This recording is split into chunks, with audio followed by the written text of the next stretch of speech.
Welcome back to the Cosmos. Today I am doing some faux locks that I will be connecting onto a client's hair. I'm using some old hair that I had used for this client years ago.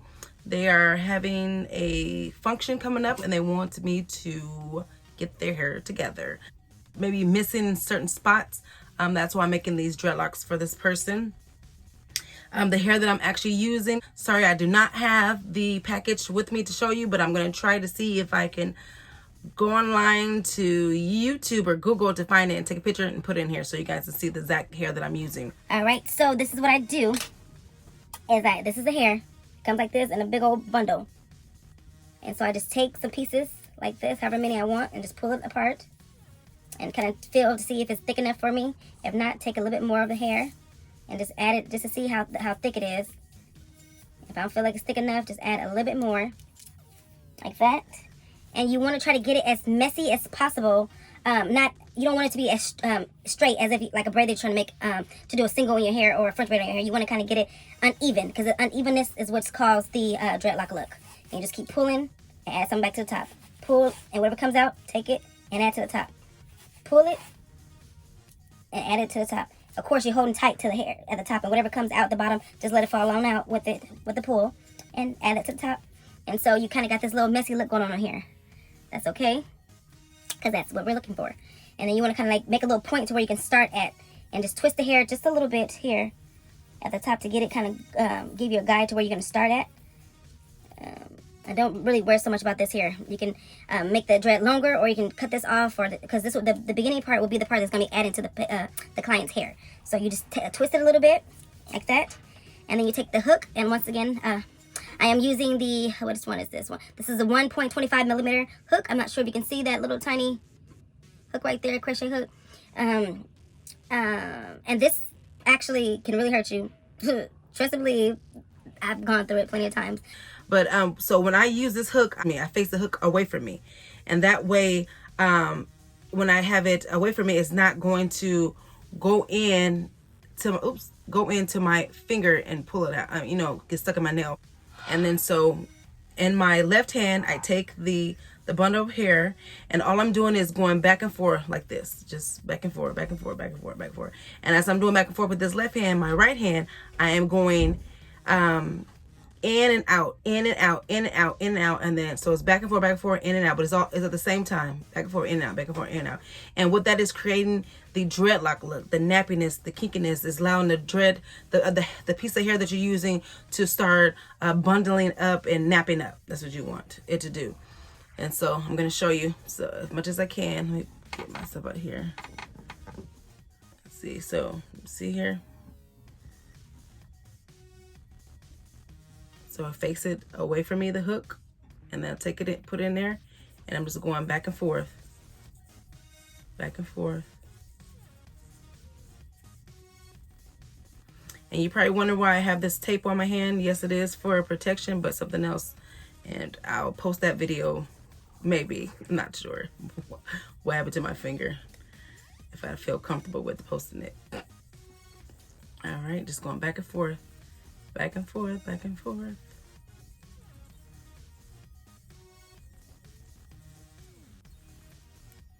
See? It's just the beginning of it. It's there it is. This is the beginning of it. It's not really doing much of nothing. That's okay. You feel like it's not, but it really is making a big difference.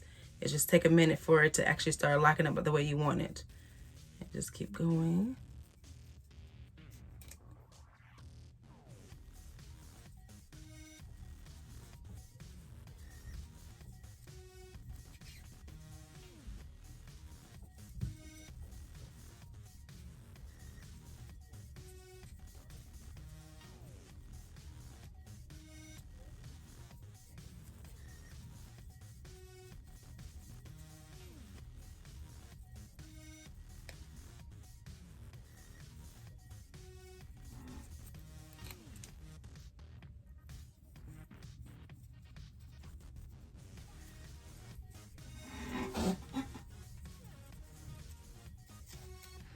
like I said, you see some of these frizzies right here sticking out. That's fine. Once you're actually done creating the dreadlock, the faux lock, you can always go back and fix your your craft, perfect it a little more.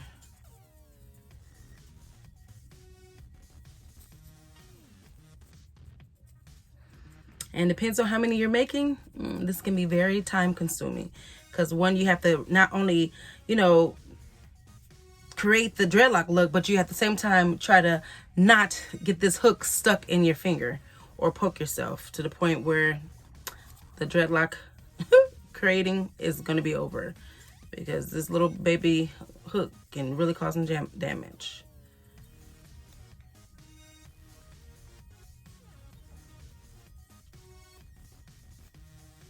See? Can you see it?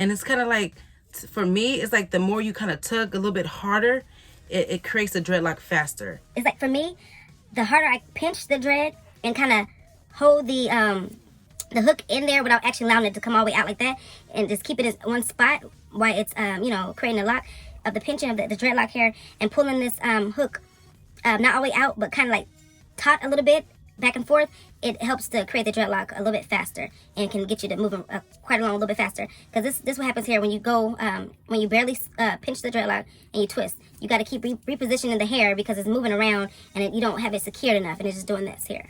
I don't know if you can see, it's not really doing anything. And you can't really even go that fast without gripping it that hard. So when you have a little bit more grip to it, and then you know, and pinch it a little bit more, I feel like, for me, I can go a little bit faster. Sorry if I don't make any sense, but once you try it, you'll kind of understand what works best for you and what doesn't. See?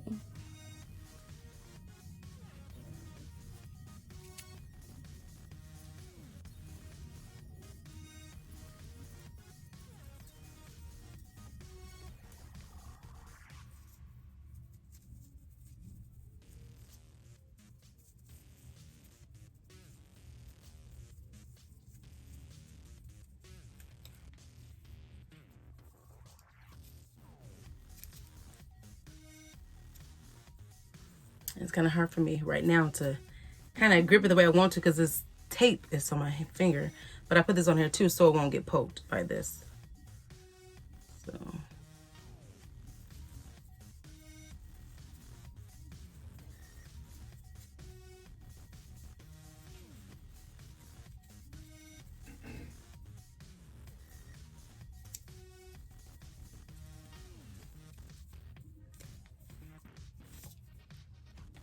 And my goal is, while I'm doing this, is just to get this mug done.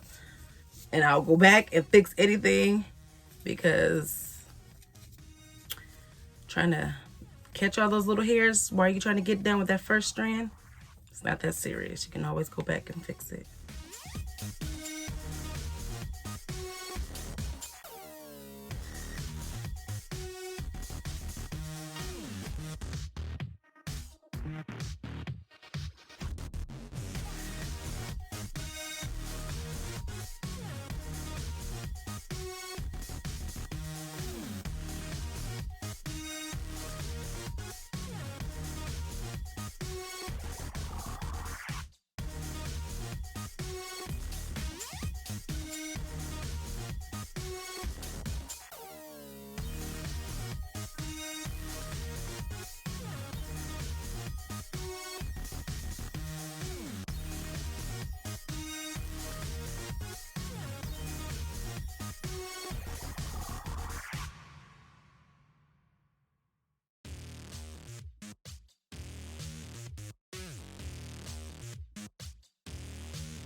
All right, so you guys kind of see the drift of it.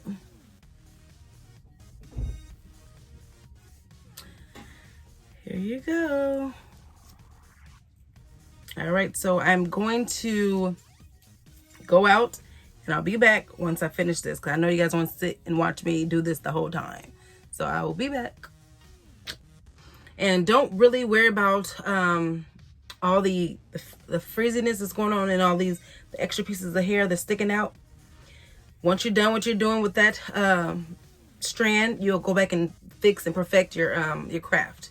So don't let that stress you while you're trying to get through, because the best thing you need to do while you're using this little little hook here, is try not to get this mug stuck through your fingers. So don't worry about trying to get those little stragglers that's running around. You can get those eventually towards the end. So this is the hair, sorry. And this is the one that I was just practicing with a different kind of hair, but this is actually the kinky hair that comes more of a natural. All right, I decided to come back to show you guys. See, this is where we started at, and then this is where it's ended. Hope you can see that. And both ends look like this because once I get ready and connect them onto the the client's hair, I'll determine which side I want to use, so I do not snip anything until the day of before installing. But I'm going to show you that, guys. Over here, I was just doing a little bit more, just kind of closing up the end here.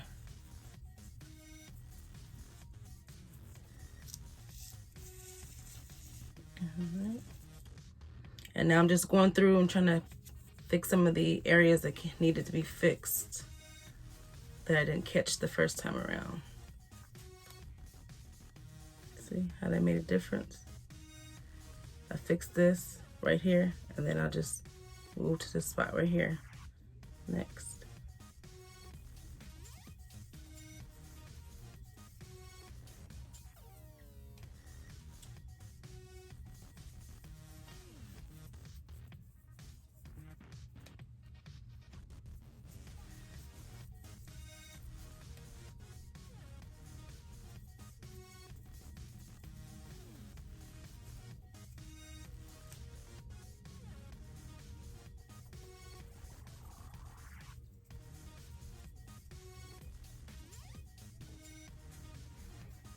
All right.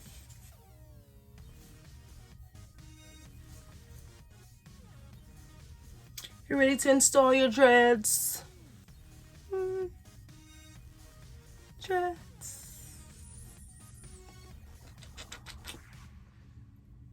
So here you have it.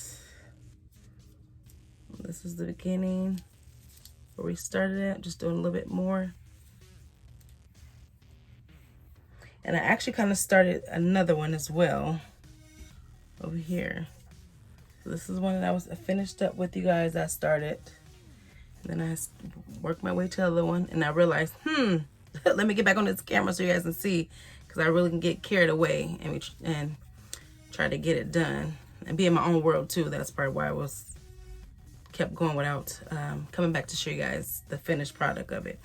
But yeah, so this is the ending of it. Hope you guys enjoyed. Hope you can see it.